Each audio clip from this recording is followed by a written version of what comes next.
Halo guys, pada pelajaran yang lalu kita sudah membahas bagaimana cara mematkan dengan king dan queen. Dengan posisi king hitam sudah berada di tepi papan. Bagaimana caranya jika king hitam masih berada di tengah-tengah papan seperti ini? Bagaimana kita akan memaksa king itu untuk pergi ke tepi papan?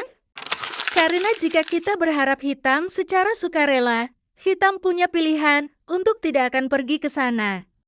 Ngomong-ngomong, ingatlah bahwa jika kamu berada di sisi hitam, yang mudah-mudahan kamu tidak akan terlalu sering. Cobalah untuk menjaga kingmu agar selalu berada di tengah-tengah papan.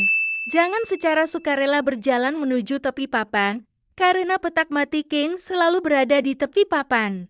Ada banyak cara untuk menang dalam posisi seperti ini, tapi kami paling suka metode ini, karena dengan metode ini kita akan memaksa king hitam untuk selalu bergerak ke pinggir dan terus makin ke pinggir. Mari kita mulai dengan langkah pertama dengan langkah kunci queen C3.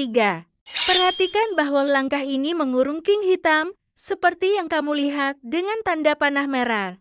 Dan setelah king hitam mundur ke D5, maka kita langkahkan queen di B4. Dan lihatlah sekali lagi bagaimana queen putih mengurung king hitam dengan panah warna merah. Ingat, dalam metode ini kamu tidak perlu menggunakan king sebelum king lawan berada di tepi papan. Kamu cukup menggunakan queen saja untuk memaksa king lawan terus bergerak ke tepi papan seperti pergerakan king hitam dan queen putih yang kamu lihat dalam contoh ini. Ulang-ulang terus pergerakan ini hingga king hitam terkurung di tepi papan. Tapi ingat, setelah king hitam berada di tepi papan, jangan mempersempit ruang gerak king hitam lagi, karena itu bisa menghasilkan posisi stalemate.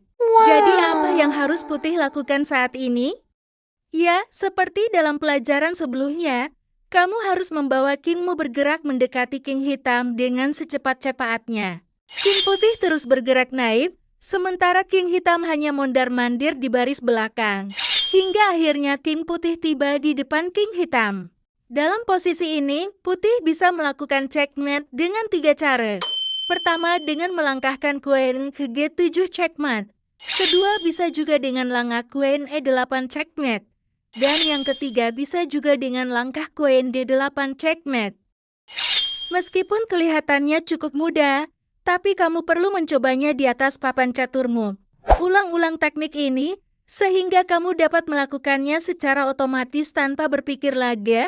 Supaya lebih seru, kamu bisa bergantian dengan teman-temanmu untuk membuat posisi awal yang acak.